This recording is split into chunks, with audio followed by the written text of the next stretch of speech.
Hi, and welcome to that weird limbo time of year in between holidays where nobody really knows what's going on and time is meaningless. On that note, please join me in imagining that this is actually still early December and you're watching this video at a time that would have made much more sense. Happy New Year, everybody! It is definitely winter around here now. We've been hunkering down from storms, we even had a little bit of snow, although it lasted about an hour before it rained away. Which means it's time for my annual phase of getting excited to craft cozy things, not actually finishing them until spring, at which point I have to pack them up for months instead of being able to use them straight away, and I'm sad. Hooray! So if you saw my recent-ish video about the Finish or Frog Along, you'll know that one discovery I made is that I get most motivated and excited to finish projects that are practical in some way. And that might be something wearable, it might be something that I really want to display on the wall of our soon-to-be decorated bedroom, or it might be a simple home accessory that's just useful. I really wanted to try and bear this lesson in mind as I was choosing my winter projects this year, and I think I've nailed it. But let me tell you all about it, and you be the judge, I guess. If you're new here, hello! My name is Michelle and I love to do all of the crafts, but especially the stitchy ones. Stick around for inspiration, enabling and tutorials in, to be honest, whatever craft I happen to be obsessed with at the time. But right now, winter plans. Let's go! So in terms of cross-stitch and general embroidery/needlework then, one of the things that I really want to finish soon, but didn't quite get around to during the finish along, is Steampunk World Map by Circle Cross. Now, admittedly, I have said I'm going to finish this a few times, dating all the way back to probably 2021, but often those claims were made at the same time as the claim I would finish the Peppermint Purple stitch along from 2022. And it turns out I can't really hold two active blackwork projects in my mind at once for some reason. So while the Peppermint Purple one was busy being finished off in September, this one just continued to sit. Mostly because of the two, it is by far the most annoying to work on. All of these tiny individual cogs take forever and it's just kind of very slow going. But now, it is my only active blackwork piece and I am going to finish it by the end of the year. I want this on my wall. It's getting done. You have my word. And you have, not my word exactly, but definitely my intention to also finish Errol the Swamp Dragon. We've not really seen him progress much lately. I did put a lot of work into him earlier on in the year, especially during the first couple of 24 hours of cross-stitch weekends. But he was started all the way back in December last year for a Discworld make-along that kind of petered out immediately when I got really sick with COVID. The original idea of that make-along was that it would run until Hogswatch Day 2024, i.e. January 1st. So it would be nice to get him finished by Hogswatch Day 2025 instead, although to be honest that might be too ambitious. It doesn't really look like there's a huge amount left to go here, but unfortunately he's full of half stitches. And then there's a ton of backstitch as well, it's really not going to be quick. So that is definitely high on the priorities list once we're off work for the holidays. One treat that I gave myself recently was a new start of Three-Toed Sloth from Unconventional X-Stitch. My first and only other full coverage project hasn't seen much progress in quite some time. So clearly the answer was to start a whole new one. I don't know, I just like sloths, okay? This one is quite a lot smaller than my other, so it's a nice balance between the satisfaction of full coverage but also progressing fast enough so that I don't spend a whole weekend on it only to not really see much difference. I'm definitely not claiming this one will be finished anytime soon, but I'm just really enjoying it. It's my first time actually stitching on 18 count Aida and yeah, I'm getting on with it well. So even though this isn't the most practical project in the world and I have no idea where it's going to hang, I just want to make sure I'm making time for it in among all of the other things. I try and stay away from setting myself challenges like X number of stitches per day or whatever because I'm very rebellious and I will not stick to any rules I set for myself like that. But I just want to be a little bit more intentional about choosing this over things that are maybe a bit closer to completion. That's all. Although it's a bit tricky because I'm limited to carving out that extra time during the narrow window of actual daylight that we get at this time of year, because stitching on this at night requires the big light, and we all know how Dave feels about the big light. The last thing is that I do need to finish this needlepoint bowl and not just not finish it. I said in the original project video that I might even make up a couple more to use as gifts this year, but that has not happened. Maybe I'll keep that one in my back pocket for birthday gifts. I'm sure plenty more projects and temptations will rear their heads during winter, but these are the main things that I really want to focus on. I hereby officially commit to finishing these projects. Someone write that down and feel free to call me out if it seems like I'm getting distracted. Which I probably will do because, as per usual in winter, my focus naturally switches to squishy yarn crafts. One big background project that I set for myself all the way back in 2021 was to create a me-made capsule wardrobe. And at the time, I clearly had no idea how big a project that is because it's had to roll over on the yearly goals list literally every year since. A big part of that is that it's just not an actionable goal.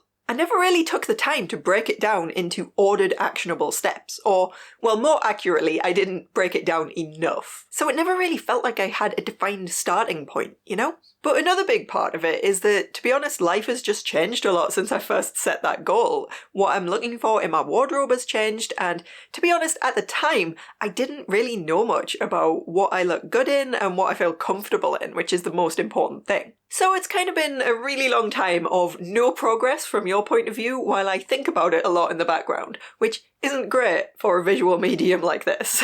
I've learned what colours look best on me, and mostly chosen to ignore that knowledge.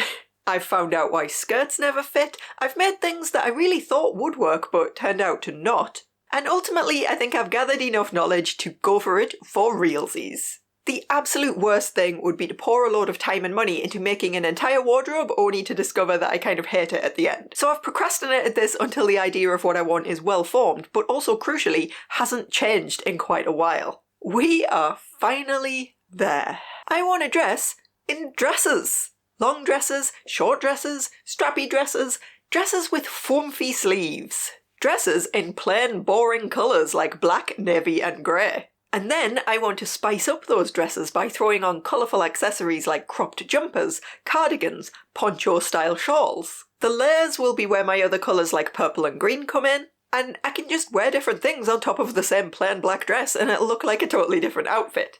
Which is the whole point of a capsule wardrobe. Now, I'm not going to waste time and resources remaking things I already own or that I can easily source second-hand and adjust. But being so wide-hipped and short-waisted means that some styles of dresses need to be custom sewn to fit, and skirts and tops never hit at the right place unless I make them myself. To that end then, and to nobody's surprise, I have made a spreadsheet. I've found likely looking patterns for each item, and I'm starting with the free patterns because of course I am. First up is this simple cropped boat neck jumper, which looks like a boring knit, but how easy would it be to just throw that on when it's too cold for a strappy dress alone? Navy will go with all of my planned dress colours, and I'm actually very excited because this is the kind of wardrobe staple that I've just somehow never managed to own. The yarn I'm using here is Favourite Wool by Ice Yarns, which I bought alongside some other stuff. Maybe I'll do a video about that process too, because I know Ice Yarns was a fad a while ago, but I've only just taken the plunge. I'm really impressed and I want to tell you about it. This other blue is destined for a topper cardigan, which I've already swatched. It's another free pattern, but this one is Japanese, so you definitely have to be comfortable working from a chart. That yarn is Lorena Superfine. It's about half-y-half cotton and acrylic, and it's actually really nice. I can definitely see myself ordering more of this in different colours. Maybe for a pineapple mini dress, which is another Japanese pattern, albeit in crochet this time. Very much not a part of the capsule plans, but I am a sucker for a boat neck. And also I may have already bought the pattern. Editor update. I totally did get more of that yarn, but it's a Christmas gift from Dev, so I can't actually open it until Christmas Day. And I did already start the topper cardigan project, although not without a steep learning curve when it comes to reading Japanese patterns. Maybe that'll be a video as well at some point. Honestly, who knows with me. The last of my initial round of cast-ons was this supremely boring black stockinette rectangle, which I thought would take absolutely ages to turn into a dummy clap shawl. As luck would have it though, a Mastodon friend decided to knit one too, so we kept each other motivated and it's pretty much finished already. I do need to block it though, the edges are all curled up and it's just a little bit of a mess. I was honestly surprised how easy this was though. 50 inches of black stockinette sounds like an absolute nightmare, but it turns out I could do it without really looking, so it made great TV knitting. It also helped me absolutely smash my November goal for the Habitica Stitch Count Challenge. I think I ended up on about 3 times my goal. Nice. This was just made from random black acrylic from my stash, which wouldn't have been my first choice, but there's no turning down free stash yarn. I did swatch to make sure it was going to work, and this yarn claims to be fingering weight. The pattern is written for worsted, but this yarn is blatantly not fingering weight, it's way thicker, and somehow I'm getting the same gauge as the pattern calls for with this yarn. No idea. Anyway, I'm very excited for this one. I think it's very classy. And since it's black, it'll be easy to wear with anything, always assuming that I can avoid getting it stuck on door handles and ruining it immediately. Other plans not yet started include a green version of my beloved Lorelei cardigan, a purple My Precious sweater, and the Serenity Springs cardigan, which I realise looks very similar to that black shawl, but it's not, I swear. I do want to make a purple cardigan as well. I love just pulling on a nice cozy cardi over a dress, but I haven't found a suitable pattern yet, so if anyone has a favourite cardigan pattern that is not short and cropped, recommendations welcome. Me again.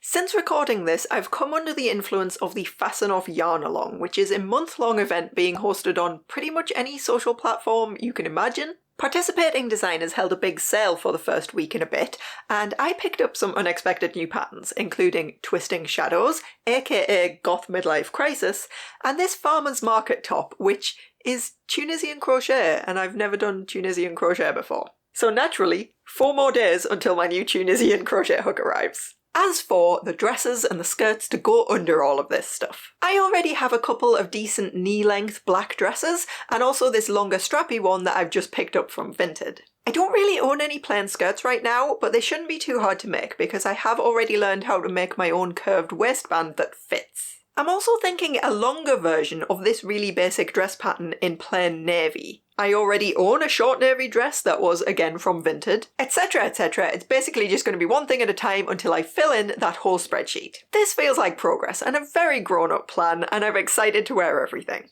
But I have to admit, the colour palette for these first few bits is not very exciting. Although they do match the general vibe I seem to be going with lately for some reason.